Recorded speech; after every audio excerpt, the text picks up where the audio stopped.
دیں گے۔ اب اس کی ایک اور فضیلت میں آپ کو بتا دوں، حدیث کے اندر ہے کہ اللہ کے نبی صلی اللہ علیہ وسلم یہ دو سورتیں یعنی سورہ فلق اور سورہ ناس ہمیشہ سونے سے پہلے یہ جو ہے تلاوت کرتے تھے، اور تلاوت کرنے کے بعد اپنے ہاتھوں میں دم کرتے تھے، اور دم کرنے کے بعد پورے بدن میں اس کو جو ہے ہاتھ پھیر لیا کرتے تھے۔ 3 مرتبہ کا تذکرہ ہے کہ 3 مرتبہ اللہ کے نبی صلی اللہ علیہ وسلم یہ عمل کرتے تھے، یعنی سورہ فلق، قل اعوذ برب الفلق اور قل اعوذ برب الناس، یہ 2 سورتوں کی تلاوت کرتے تھے، اپنے ہاتھوں میں دم کرتے تھے، اور ہاتھ میں دم کرنے کے بعد پورے بدن میں پھیر لیا کرتے تھے۔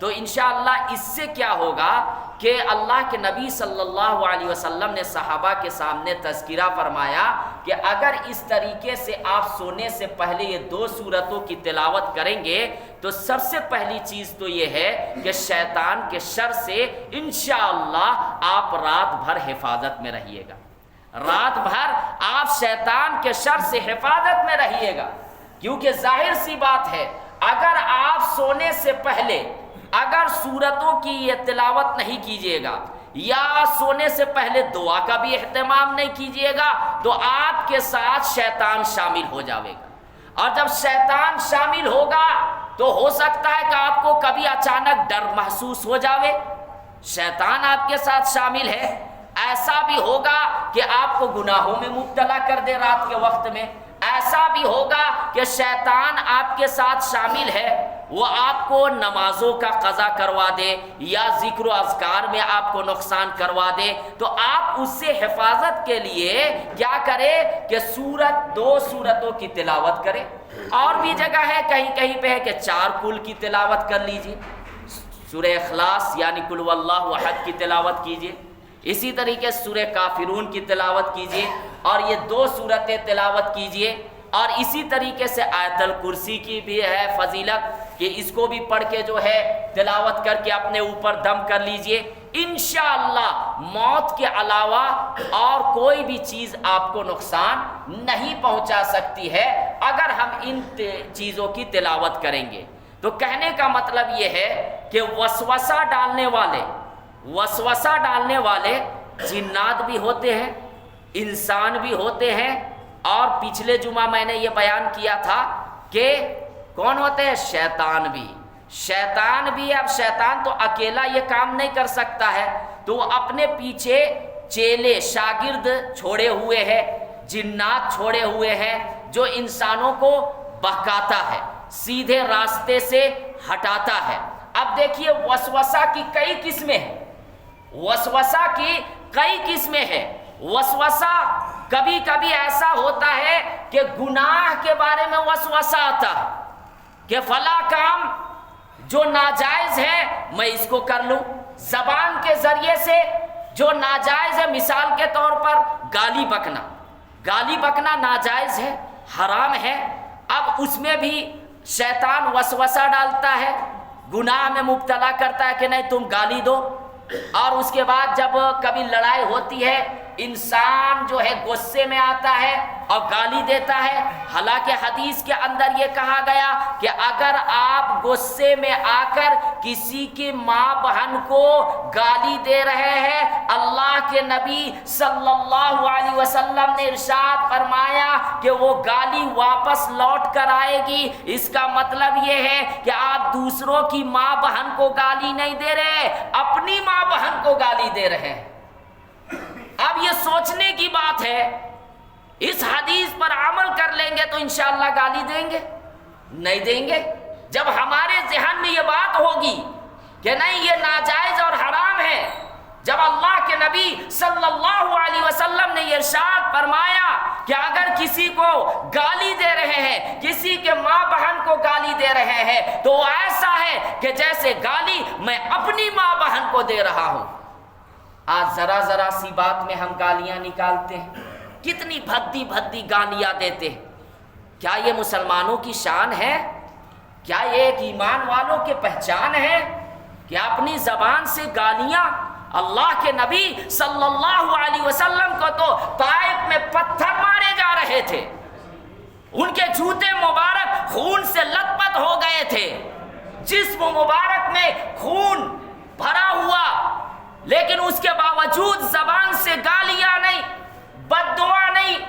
اللہ کے نبی صلی اللہ علیہ وسلم کی یہ تعلیمات نہیں ہے، تو شیطان یہ بھی وسوسہ ڈالتا ہے کہ تم زبان کے ذریعے سے ناجائز اور حرام چیزیں نکالو، اچھی چیزیں نہیں نکالو۔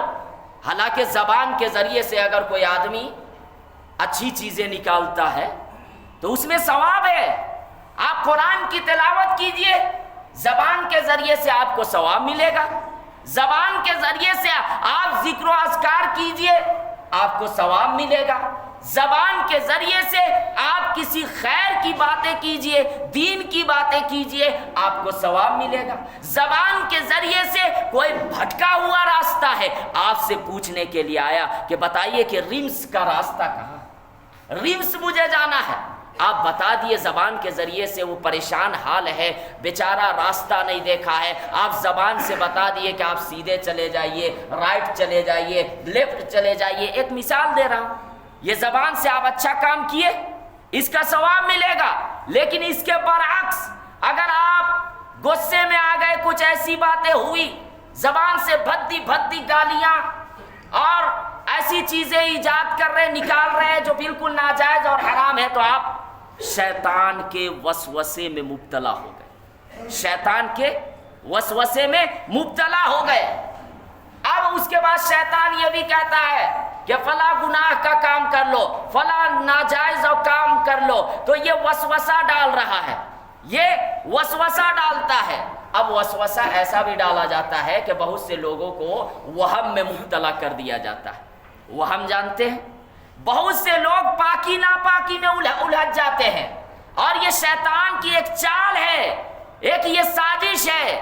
مثال کے طور پر آپ وضو کرنے کے لیے چلے گئے، مثال کے طور پر آپ وضو کرنے کے لیے چلے گئے، اب وضو میں کہا گیا کہ ہر اعضاء کو آپ 3 مرتبہ دھوئیے، ہاتھ کو گٹوں تک دھوئیے 3 مرتبہ کلی کیجئے، 3 مرتبہ ناک میں پانی ڈالیے، 3 مرتبہ چہرہ میں جو ہے پانی ڈالیے۔ یہ حکم ہے یا نہیں؟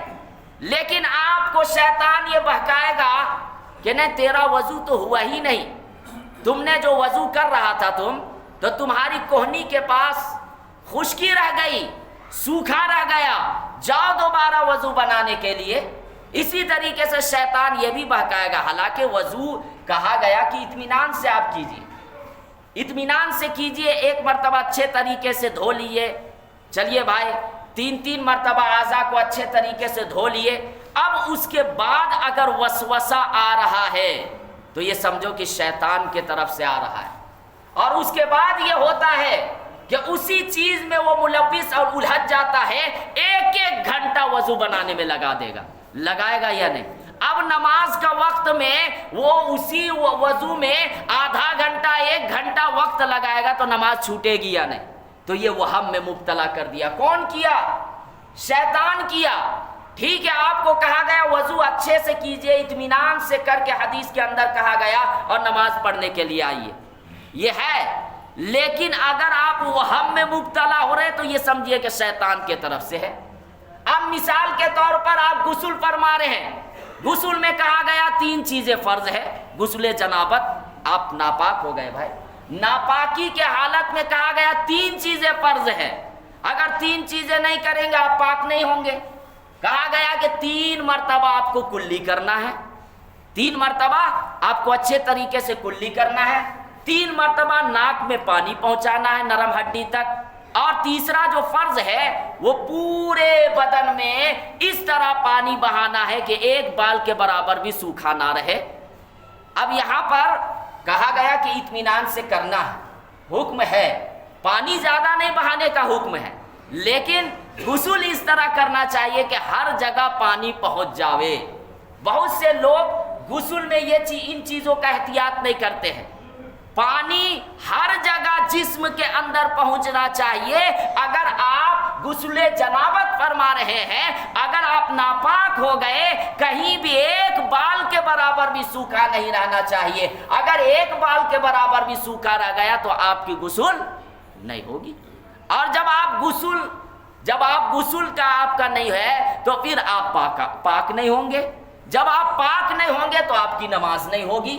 اس لیے جب غسل کرے تو اطمینان سے کرے. لیکن اس کے باوجود اگر پھر وہ ہم آ رہا ہے, آپ نے اچھے طریقے سے غسل فرما لیا, پھر اس کے بعد آ رہا کہ کیا پتا میں پاک ہوا یا نہیں ہوا, کیا پتا کہیں میرا سوکھا تو نہیں رہ گیا, تو یہ سمجھو کہ شیطان آپ کو بہکا رہا, شیطان وہم میں مبتلا کر رہا ہے. اس کے وجہ سے کیا ہوتا ہے کہ بہت سے لوگ جب وہم میں مبتلا ہو جاتے ہیں, یا خاص طور سے ہماری مائیں اور بہنیں, تو 1-1 گھنٹہ تک غسل کرتی. کیا پتا میرا پیر میں ناپاکی لگ گیا ہے, پاک ہوا یا نہیں ہوا, پانی پہنچا یا نہیں پہنچا, تو یہ وہم میں مبتلا کر دے رہا. اب اس کے بعد کیا ہوتا ہے, نماز میں تاخیر ہو رہی ہے, ذکر و اذکار کا نقصان ہو رہا ہے, یا اور بھی دنیاوی جو کام ہے وہ دنیاوی کام میں نقصان ہو رہا ہے. تو یہ شیطان کے طرف سے کبھی کبھی لوگ وہم میں مبتلا ہو جاتے ہیں. اور یہ بھی یاد رکھیے گا کہ شیطان جو وسوسہ ڈالتا ہے, کبھی کبھی ایمان کے بارے بھی وسوسہ ڈالتا ہے. اللہ ہم سب کی حفاظت عطا فرمائے. کبھی کبھی ایمان میں اس طرح وسوسہ ڈالتا ہے کہ جیسے ہم لوگ تو بھائی جانتے ہیں کہ ہر مسلمان ایمان لایا ہے اللہ پر, اللہ کے رسول صلی اللہ علیہ وسلم پر, آخرت کے دن پر سب لوگ ایمان لائے ہیں بھائی. مرنے پر بھی ایمان لائے, مرنے کے بعد دوبارہ زندہ ہونے پر بھی ہمارا ایمان ہے, جنت جہنم پر بھی ہمارا ایمان ہے, سب کا ہے. لیکن کبھی کبھی کوئی مسلمان ایسا ہوتا ہے وہم میں مبتلا ہو جاتا ہے, وسوسہ شیطان ڈال دیتا ہے کہ کیا پتا مرنے کے بعد ہم جب دوبارہ زندہ ہوں گے تو اللہ تبارک و تعالی ہمیں کیا کرے گی, کیا یہ صحیح میں ہے. یعنی یہ چیزیں جو ہے آخرت میں ایمان لانا, مرنے کے بعد دوبارہ زندگی ہوگی, تو اس پر لوگ بہت زیادہ سوچنے لگتے ہیں کہ کیا یہ صحیح ہے یا غلط ہے. اگر آپ بہت زیادہ اس میں مبتلا ہو جائیں گے تو خطرہ ہے کہ کہیں آپ ایمان سے نہ نکل جائیں, اور یہ شیطان کے طرف سے ہوتا ہے.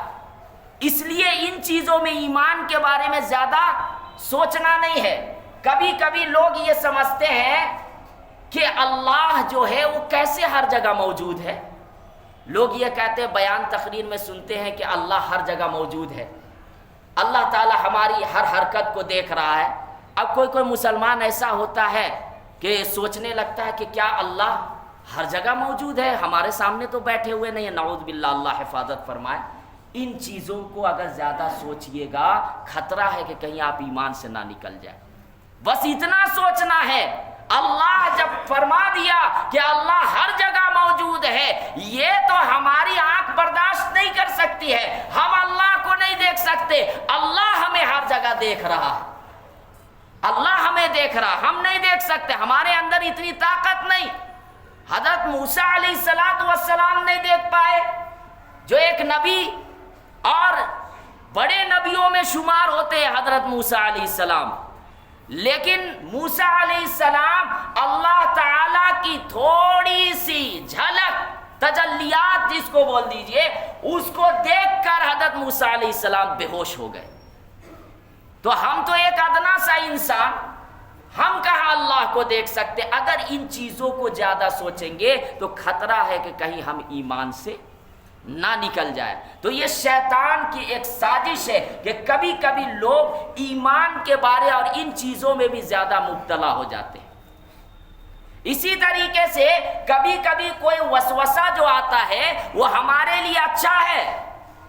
ایک مرتبہ ایک صحابی اللہ کے نبی صلی اللہ علیہ وسلم کی خدمت میں آ کر عرض کرتے ہیں کہ اللہ کے نبی صلی اللہ علیہ وسلم, کبھی کبھی میرے دل میں ایسے خیالات آ جاتے ہیں کہ مجھے لگتا ہے کہ میں وہ زبان سے اگر نکالوں تو اس سے بہتر ہے کہ میں جل کر کوئلہ بن جاؤں.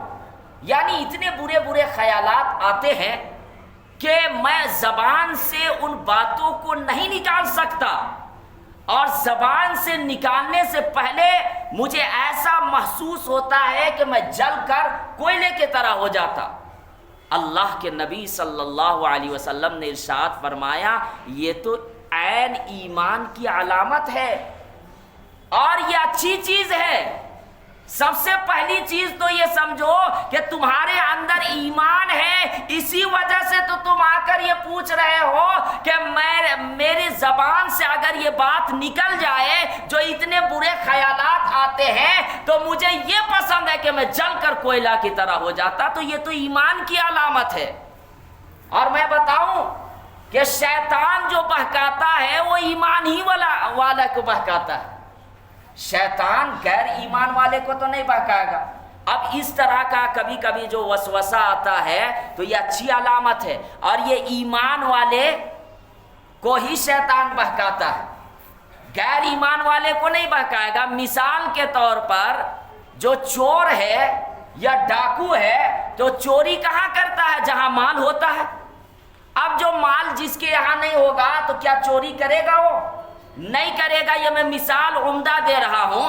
تو شیطان جو ہے کبھی کبھی ایمان والے بندے اور بندیوں کو بہکاتا ہے، تو یہ تو اچھی علامت ہے اور یہ ایمان کے مضبوطی کی علامت ہے۔ اور یہ صحابی جو پوچھنے کے لیے آئے تو واقعتاً یہ اچھے ایمان والے تھے، مضبوط ایمان والے تھے، تب تو یہ بولے کہ اتنے برے خیالات آتے ہیں کہ اگر میں زبان سے نکالوں تو مجھے یہ پسند ہے کہ میں جل کر کوئلے کی طرح ہو جاؤں۔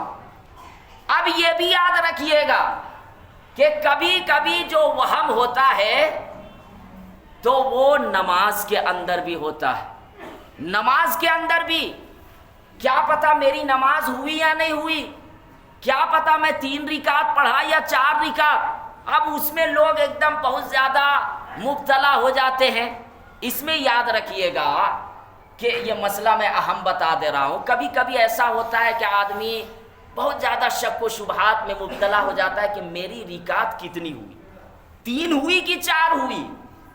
تو مسئلہ یہ میں بتا دے رہا ہوں کہ اگر آپ کا شک و شبہ زیادہ جا رہا ہے 4 رکعت کی طرف تو سمجھیے کہ 4 رکعت ہوئی، اور اگر 3 رکعت کی طرف تو سمجھیے 3 رکعت۔ اب اگر آپ اس میں زیادہ مبتلا ہو جائیے گا کہ کیا پتہ نماز ہی نہیں ہوئی، تو یہ شیطان کے طرف سے ہوتا ہے، یہ شیطان کے طرف سے ہوتا ہے۔ بھائی آپ اس میں شک و شبہ، جس طرف آپ کا رجحان زیادہ جا رہا ہے کہ 3 رکعت ہوئی تو 3 رکعت سمجھیے، 4 رکعت ہوئی تو 4 رکعت سمجھیے، 3 ہوئی تو ایک اور آپ جو ہے پڑھ لیجئے، 4 ہوئی تو چلو بھائی اب تو 4 رکعت میں سلام۔ اب جہاں واجبات چھوٹ جائے تو وہاں سجدہ سہو کرنا، بھول ہوئی سجدہ سہو کر لینا، نماز ہو جائے گی۔ فرائض چھوٹنے سے نماز نہیں ہوتی ہے، تو فرائض بھی یاد ہونے چاہیے، نہیں معلوم ہے تو پوچھ لینا چاہیے۔ تو باتیں تو بہت ساری ہے لیکن وقت بھی ہو گیا۔ اللہ تعالیٰ سے دعا فرمائے کہ اللہ تعالیٰ ہم سب کو کہنے سننے سے زیادہ عمل کرنے کی توفیق عطا فرمائے۔ وآخر الدعوانا ان الحمد للہ رب العالمین۔ جو حضرات سنت نہیں پڑھے وہ سنت